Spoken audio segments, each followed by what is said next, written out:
If we wanted real change in this industry, we had to invest in educating the people that are supporting those franchisees. We review every single line of feedback, every single line of outcome, and we update our programs at least twice a year. We really focus on implementation, not just completion. If people aren't using a system, the system's the problem, not the people. It's end of story. Systems should simplify work.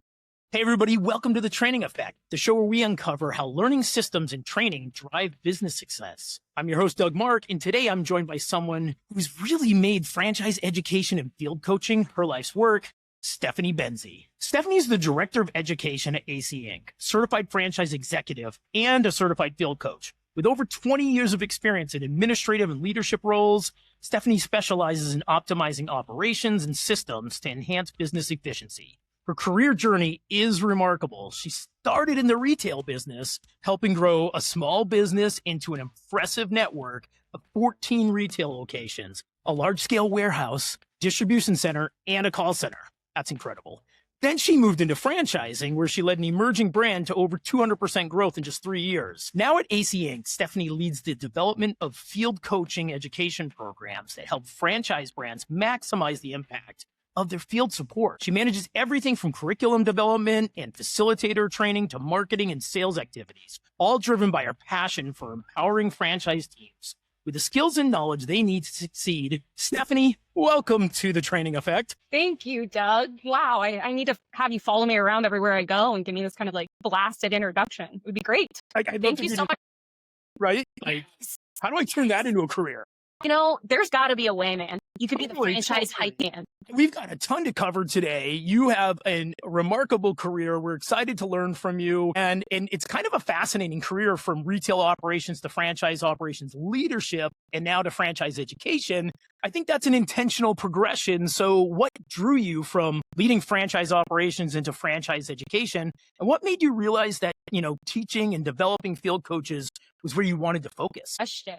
Always believed that the knowledge and education are really the solution to most of our problems, business, life, all of it. And long before franchising, I was that weird little kindergartner making lesson plans for all the other kindergartners in my class. And teaching and leading has just been wired into who I am and what I do. And so when I moved from operations and then into franchising, it really just clicked how processes, structure, people development all intersect in this dynamic. Growing as a franchise leader, it really became clear to me that if we wanted real change in this industry, we had to invest in educating the people that are supporting those franchisees. Field coaches are the most multifaceted and influential roles in what we do in franchising, yet they're often the least supported. And AC Inc. really just gave me the opportunity to impact not just one brand, but the entire ecosystem. And that feels good. I 100% agree with you. The people who are out in the field doing the coaching with the owners, they have this unique perspective, right? Because they're seeing maybe where they're really succeeding, where they're struggling. They can bring that information back. They can see where more support materials and training has to be developed. I love that this is the focus. So at AC Inc., it's focused specifically on field coaching and helping franchise brands maximize the impact of their field support. So for people who aren't familiar with the term field coaching, who might think it's, we're talking about an athletics program or something, what's kind of a good way to describe it that is clearly something more specific and intentional about field coaching? So this happens all the time because we like to use the term field coach because this is the person that's out in the field actually coaching. But what we normally hear this is our senior business consultant or our franchise business consultant or our FBC, right? Or our ops manager for the franchise. So for us, field coaching is exactly what the name implies. It's coaching and not managing. Traditional franchise support really focuses on compliance, troubleshooting, enforcing standards, and field coaching is actually about the franchisees, guiding them to be stronger business owners through influence, through trust, structured coaching conversations. And when somebody becomes a franchisor, their job is really kind of shifting, right? They're no longer selling the widget, the service, whatever it is that made money. That's the franchisee's job now. And so now their role is to provide consistent support, consistent execution, protect that brand ecosystem. And field coaching is the bridge between standards and true sustainable performance. I love this so much. And you keep mentioning this word ecosystem. And I love that for totally selfish reasons. I'm leading a presentation at Let's Grow, and it's all about maximizing the franchise training ecosystem. So it's a perfect segue. And I want you to keep saying that as much as possible. Ecosystem, ecosystem. Love it. Ecosystem. So why is field coaching so critical to franchise success? And what happens if it's done poorly or not at all? Because we know that exists. It's because we also have this misconception in franchising that we have some kind of authority, and we don't really have true authority over franchisees. A contract does not equal control, and franchising is actually built on influence, persuasion, leadership. So when field coaching is done poorly, you get really reactive support, you get frustrated franchisees, you get inconsistent performance, you get burnout coaches and support teams.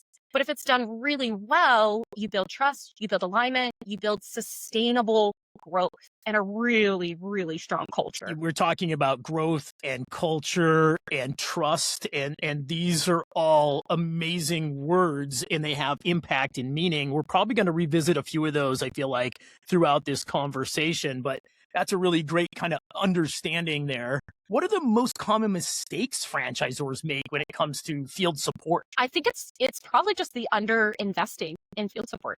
Franchisors, we often put heavy strategy and structure into franchise dev that totally makes sense, but we leave the operation and support kind of undefined. Usually it starts with the founder doing it and then passing it over when they can't do it anymore, but they're passing it over just do what I did all the time. And the field support role, it's way more complex. It's multifaceted. Don't have clear structure, training, ongoing development for those people. Even strong performers are going to struggle. And most organizations do just kind of think they'll figure it out. And that assumption is what leads us to burnout and inconsistency. Yeah. It's fairly common for brands, I feel like, to invest in franchise development and franchise sales, but maybe forget to make that same investment in the support of those initiatives. Absolutely. All right. So you're a certified field coach. What does that certification process look like? And what does it equip you to do? Well, so to get certified, you have to go through the AC Inc. Accelerator Program. That's a program we built, educational development that we so need in this that I was just talking about. It's a 5-month online intensive course. We meet for 90 minutes twice a week. It's a really small group. We're talking 8 to 12 peers that are also doing this same work. And that certification process is going through, and we're building a true coaching competency, not consulting, coaching. And it equips the coaches to have structured coaching methodologies, strong business acumen. We focus really heavy on communication, self-awareness, self-assessment, accountability to influence without relying on that fake authority we don't have. And when we go through this whole process, it helps that coach understand what their own tendencies are, what their own blind spots are, that they can constantly level up and adapt. Ultimately, I joke and I say, we're trying to make you a schizophrenic psychologist, my friend. You've got to have 100 different personalities. You got to diagnose 100 different personalities, and then you got to make them all talk together and work nicely and get some kind of business productivity. That's really hard. And we're preparing them to support all these different types of independent business owners effectively. I've never heard that term before, and I really love it. Like in my mind, I'm always thinking you have to be a bit of a chameleon of sorts, right? Because every owner's a little bit different. And so making the connection where you build that trust is huge. And you kind of have to meet them a little bit at like where they are at that point, right? So you got to shift a little bit. Absolutely. 100%. Right? That trust is really the cornerstone of being a good coach. One of the cornerstones, right? Cornerstone implying we have 4 maybe. How do you assess whether a franchise brand's field coaching is effective? Like, what are the markers of success? What are the KPIs, things like that? It's really going to be dependent on how their structure's built. It's a little bit different for everyone, depending on if we're emerging or we're legacy, anything in between, what we're actually doing. Are we an umbrella brand? Are we independent? Right? But all of it comes through assessing our effectiveness, both by the behavior that's happening and measuring that and the outcomes. So we're thinking leading and lagging indicators. Right? We're looking at consistent execution, franchisee engagement, follow through on action plans. These trust-based relationships are really a major indicator of the health and the success of what's going on.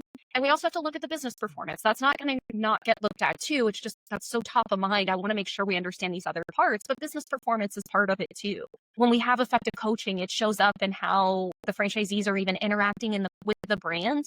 And all of that can be seen in data and behavior. Those things have to align. I really just, after hearing it come out of your mouth, it just rings that bell for me just about how critical this role is in the success of every franchise brand. Like the thought of a brand, not having franchise coaches is really kind of terrifying to me, right? Like I think it's like, it almost should be mandatory in every single system, right? I know when we're emerging and we don't have the bandwidth and we don't have the people and the money to hire all of them. But what that is you still have to have somebody acting as their coach at that point, right? Yeah. And then, hopefully eventually you get to the point where you can build out that true franchise coach experience after you get certified. Yeah, absolutely. Or bring in fractional support, right? Whether it's us or somebody else, that's something that can be done too. You can lean on somebody to take off part of that burden and help you build the infrastructure and then keep it going and building internally. Like leverage the experience of this massively collaborative franchise community we have. Yeah, I love the idea of fractional as well, because I think it's something that didn't exist 20 years ago. The notion of getting fractional help like that and to free up some of your time so that maybe you can spend it more with the owners or the support system. So exactly. All right, super cool stuff. As director of education at AC Inc., you're responsible for developing and sort of refining educational programs, managing curriculum development, training facilitators, and even handling marketing and sales activities. That's a lot of different things that role encompasses. And it touches on sort of every part of how education gets delivered. So what does the process of building a field coaching, education program look like from start to finish? Never ending. I mean, because we constantly have to improve.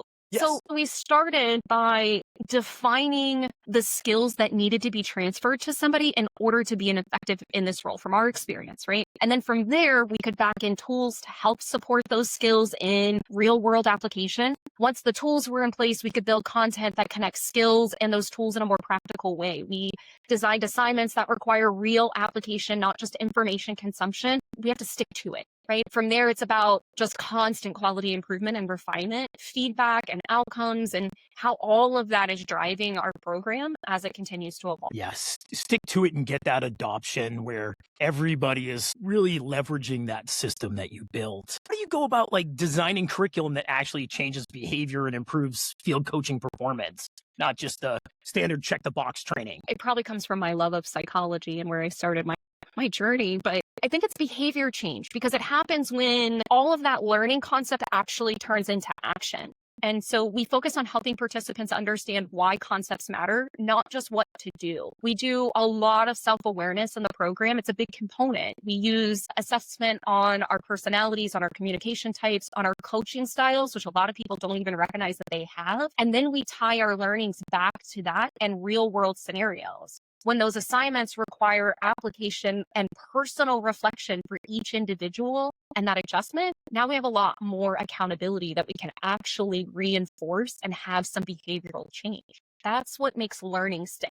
That and having a lot of fun. We laugh a lot. I mean, that's actually really great to hear because I think that's one of those things that we forget sometimes. I mean, part of coaching, part of training is there's got to be some fun and some entertainment value inside of it as well. And I think if you can deliver upon that, your engagement levels go way up. And so that was awesome. You mentioned training facilitators. What makes a great facilitator and how do you develop that skill in other people? Well, our facilitators have real world experience. We don't hire anybody that doesn't. Because they've got to be able to talk about that. They've got to use their own experience and kind of walk through some of the pain that these guys have been through.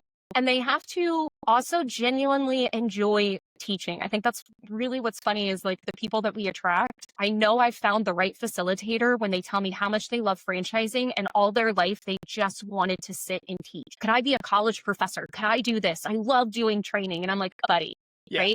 Because I know they're going to be able to break down complex concepts into practical ideas. They're going to link them. We're going to make laugh. We're going to create engagement and we're going to create safety in the room because we're going to validate the crap out of everything these coaches are going through So coaches develop through training, through observation, through ongoing feedback. We are a huge company on constant quality improvement, and so are all of our coaches. So every single session they're running, we're feeding off of each other. We're talking about what went well, what didn't, how could we improve, and constantly giving each other ideas. It's really about clarity on the topic, connection with what's happening, and that matters a lot more than a perfect presentation or a slide deck. Boy, do I love that. So many brands that I work with are striving for perfection on like the first thing that they build. So like the first e-learning course they build, I'm like, well, it's gonna be a little harder than that. You're gonna have to go through some iterations and you're gonna learn what your community needs. And I think that what they need is that connection, the authenticity, that trust.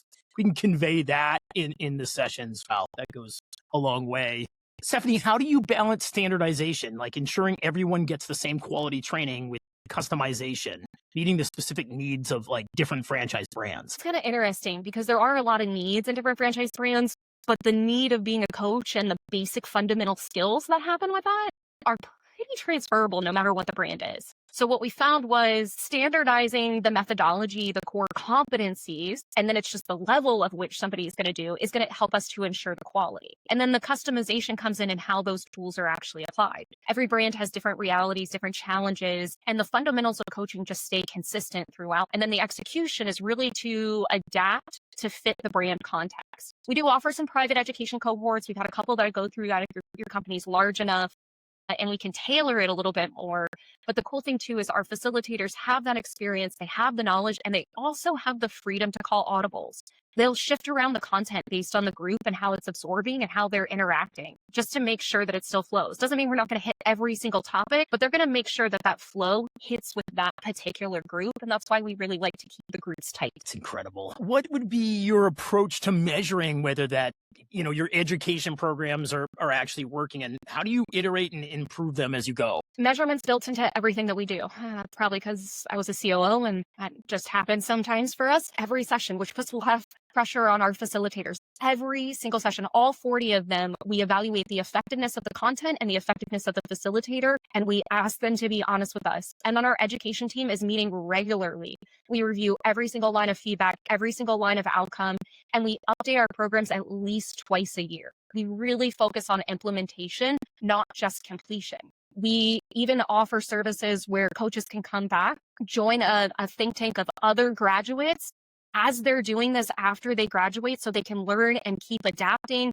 We'll come into your actual system and provide that one-on-one coaching for your coaches afterwards. We'll watch the game tape and tell you if they were doing what they were supposed to or not and coach them to get better. So it's not just about the education piece. It's setting up all of going, try it, practice it out, and keep continuous improvement. Perfect part of the ecosystem.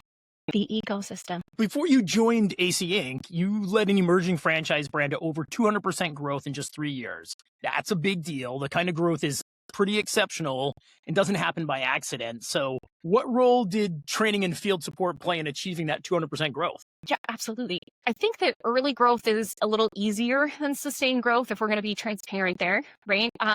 And that's usually what we see happen as brands hit 25, 50, 100 locations, right? But it's training and field support are really foundational. Consistency was the real challenge. We focused on delivering the same expectations and training to every franchisee. We focused on communication and connecting both the external team and the internal teams. Our internal teams had to go through the same process every franchisee did, so they truly understood what that franchisee was going through and where they had to help them. And that kind of alignment really creates the stability that you can scale with. So I'm wondering, what are the biggest operational challenges when you're scaling that fast? How did you solve those? It's probably communication. It all comes down to having a lack of clarity or documentation. When you don't have that, it's really almost impossible to get consistency. We solved it by asking hard questions and documenting the process. Structure really became a priority in everything we were doing. Clear expectations really improved our execution and supported that. So Stephanie, how did you ensure franchisees had the support and training they needed to succeed in that rapid expansion then? Yeah, it went back really heavily on consistency and communication. right? We were in franchising, you're trying to create a repeatable process. And so that happens with all of field support and everything too. It needs that consistency and clear communication. All of our franchisees started receiving the same training, the same tools, the same expectations, regardless of when they joined the system or how. We even went back to previous franchisees and got them leveled up when we felt that there were gaps. We measured constantly. I mean, anything that we could figure out to measure, we would measure. And we had some of the most open, hard conversations about what was working and why it wasn't, tried to pull our barriers down and recognize we were there for a purpose. We really recognized that support systems had to be intentional. They had to be structured and they couldn't keep being reactive. That's what was killing our scaling. And as soon as we did that, it spiked, right? Our teams just knew what to do and they knew what to expect, and our franchisees knew what to expect. And all of that consistency not only created like that stability, it created trust in the ecosystem during a period of really rapid growth where they had to trust us blindly as we were running.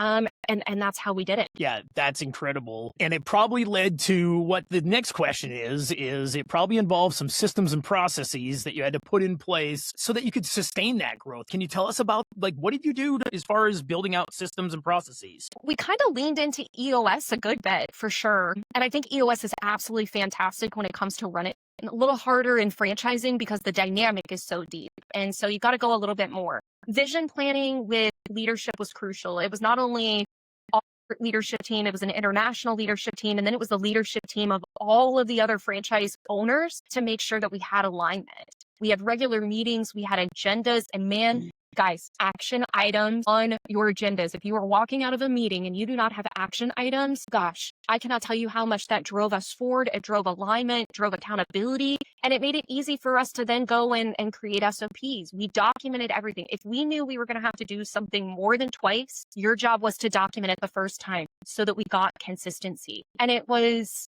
build accountability into our communication.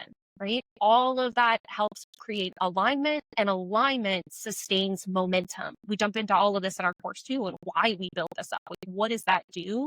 And how does it become the thread of everything forward? How about one lesson you learned from leading that growth that you now bring to your work that you do in franchise education as well? Okay, I'm going to try not to get on a soapbox and yell at anybody, but it was definitely a hard lesson learned because we had a board that was really pushing for buyout, private equity, growth, all of these kind of things, right? You can't scale franchise development without scaling franchise support. It will crumble every single time. It's a recipe for disaster. We see it all too often in modern franchising. We even see it with brands that we work with, and all of a sudden they explode and we have to remind them of where they are. Growth without structure creates instability. It's going to fall. Education has to grow alongside that too. All of those lessons am I so passionate about. And that's what drives my work today. After seeing franchisees invest everything and to start and then not have what they needed to keep going, man, that was a heartbreaking moment. And it drove this. It drove this passion to recognize that we can do better. That answer to that question really resonates with me. And I think you and I have even talked about this, and we could probably do a podcast just on investing in your support system and how critical that is. And when we think about all the areas that it impacts, right? When we've got what happens when we get happier franchisees that are more profitable at their locations and deal with less turnover and really understand how to run the system. How easy is it going to be to get a referral for the next franchisee with happy franchisees? We should be aiming for royalty sufficiency to run and operate our business, not the selling of new locations. We should protect the selling of new locations like it's the secret to the fountain of youth to protect our brand. We're going to shift gears a little bit. So you describe yourself as passionate about optimizing operations and systems, and your background proves it. So you helped grow a retail business from, a small operation to 14 stores, the warehouse, the distribution center, the call center.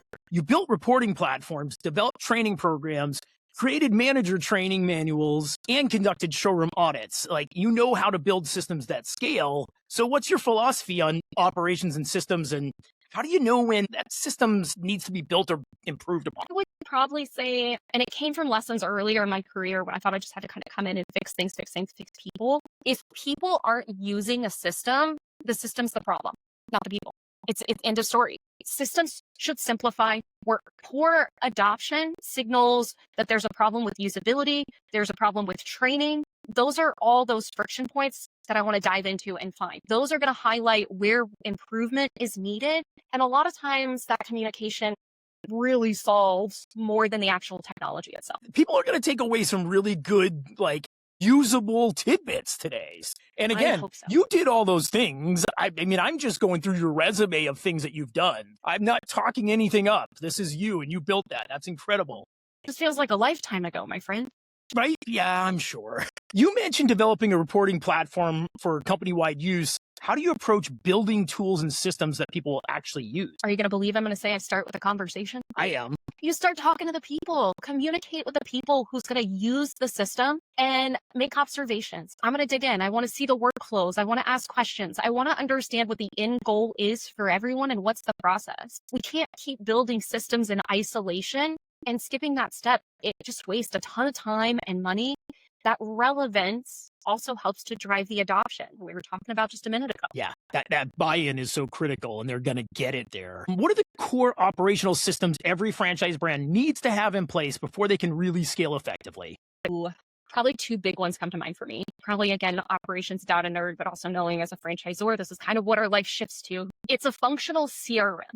And I'm not talking just of CRM for the franchisee to use to sell the things, but you need a CRM for your home office to use. They need to track everything from now the franchise or business from beginning to end. New business, supporting franchisees, exiting franchisees, compliance, all of that stuff should be able to be housed. And if you can house it in one CRM, even better. You're going to see the ecosystem alive and see everything that's happening. Number two, it's financials. I don't know how many brands that we talk to who are 50 locations in, years in, and they have never once seen a P&L from their franchisees or actually understand what their AUVs are. Brands need financial reporting platforms that share chart of accounts too. So we're measuring apples to apples here, right? It's consistent operation that helps everything get tracked. That data then supports better decisions. When we scale without systems, it's really just a lot of guesswork. And I would imagine that there's a significant amount of coaching that goes into understanding those financial documents. So much. And it completely depends on the franchisee and their experience and background, and then the coach, and then the system, and how complex whatever it is that you are selling becomes. Yeah, I feel like that's one of those courses that I feel like we're often missing, is the ability to coach and train new owners on understanding running the business from a financial perspective. How do I read a P&L? What is a cash flow statement, right? Because some of these folks have never run a business before, right? Last month they were working in an office, and now they've, been awarded a franchise, and they've never seen a P&L. 100%. We hear it all the time when we run performance groups with franchisees, because you do that fractional work too. And we'll come in and we'll get into that financial thing. And we're like, okay, what's your P&L? What's your COGS? And inevitably somebody goes, who's COGS? And we're like, oh, let's back up. Right. And coaches need that too, to be honest, Doug. A lot of coaches don't have necessarily that skill set themselves, and they don't have to, but they also have to be able to coach to it. That's why, we've got some programs coming out. I'm really excited about this year that focus on that. And we're partnering with some really awesome people in the franchising space to make sure it's impactful for, again, Doug, the ecosystem. This is a win for franchising. That's what these courses are.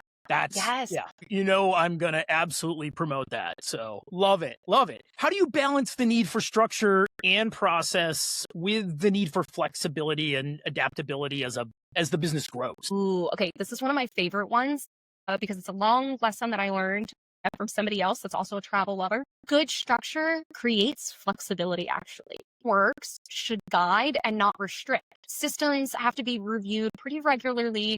Adjustments are going to be part of our growth, but structure should support evolution. And if you want a really good analogy with this one, it's the one that hits home for me so hard.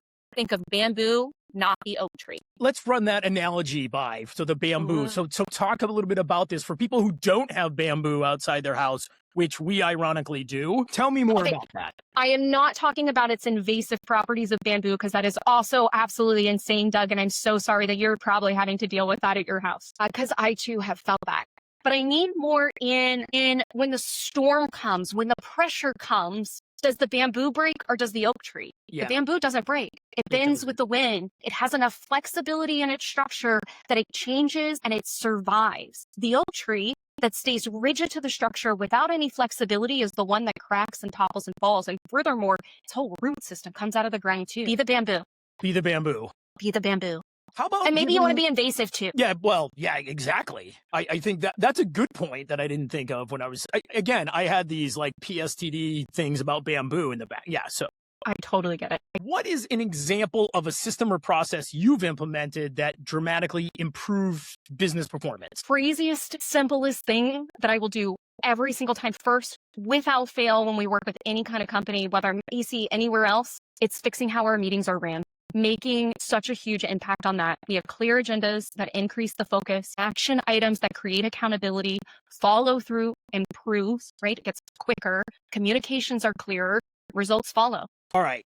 We're gonna switch gears a little bit here, Stephanie. You've held roles as COO, integrator, operations manager, now director of education and franchise growth advisor. You've lived the operational side, and now you're helping other franchise brands improve their operations and field support. So what did you learn as a COO and integrator that kind of informs how you teach field coaches today? Say clarity beats complexity every time. Communication is dry. Execution. Consistency is going to build trust, right? Do what you said when you said.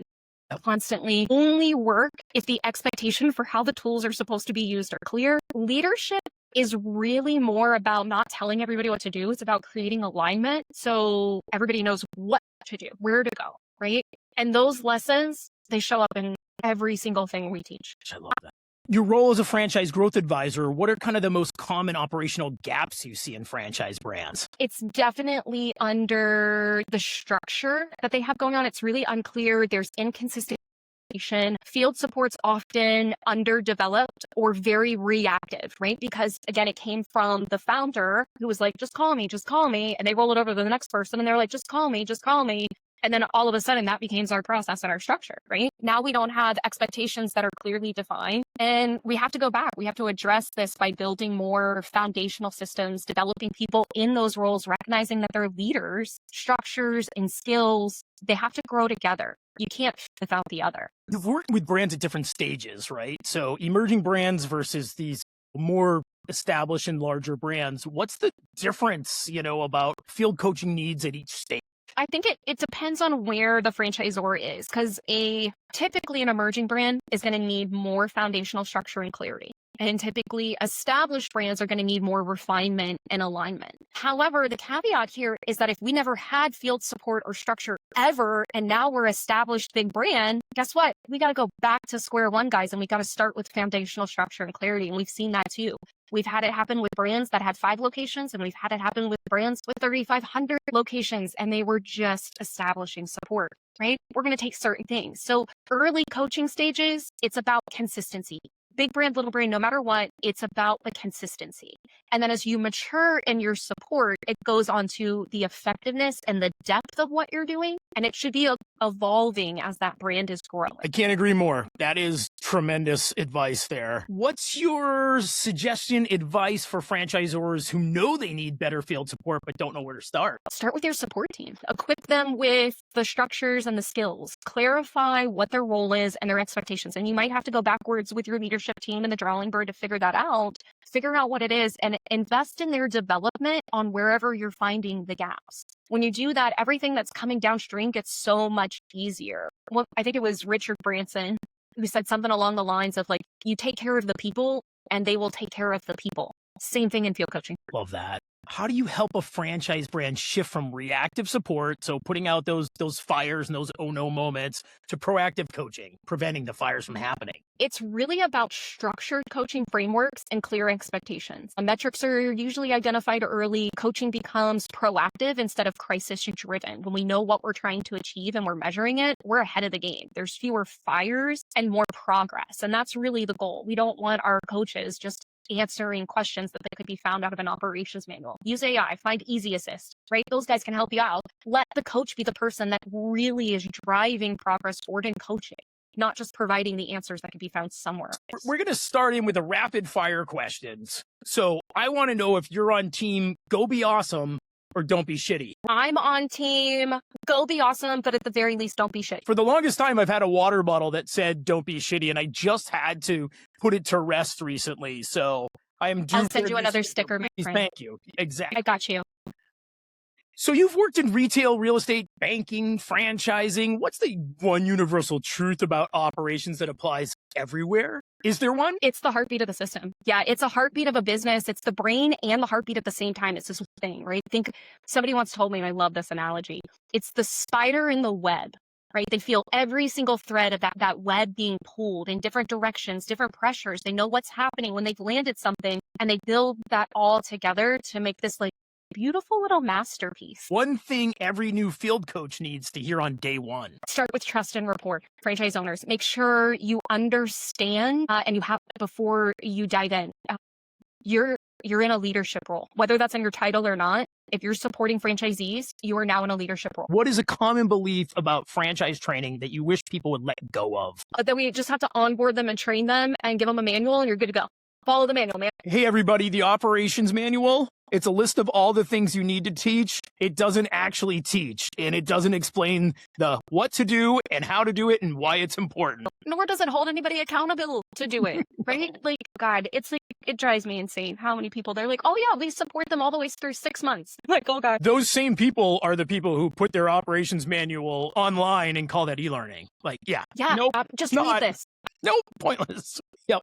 They're not going to read it anymore online, and they're going to read it if you print it out to them. Did you read it? You barely wanted to write it. What's the most underrated skill for franchise field coaches? Okay, 2, because it's dependent on individuals, right? And I found this after hundreds and hundreds of participants in our program so far. It's emotional, social intelligence, and communication skills. Personal question. What's your most rewarding moment in your franchise career? Okay, I'm going to try not to cry. It was probably the moment our first Accelerator group ended. We were supposed to be in for 90 minutes. I think we were in for 4.5 hours. And our very last session for their personal action plans, I got off that call crying like a baby with 12 other grown adults, FPCs that have lived this entire life, and had to immediately jump into a team meeting that I was really, really late for. Leadership meeting. They could have murdered me. And as soon as I came in and I just started talking about what was happening, we all knew right there that we were on the right track. We had something so awesome that we had to put it out there in franchising. And we knew it was going to change how we approach this. And I think about that moment all the time. And what's so crazy, and I know I'm kind of rambling on this, but it's crazy, is now there's this running joke with our facilitators that if you didn't make your group cry in the last session, then you didn't do a good job.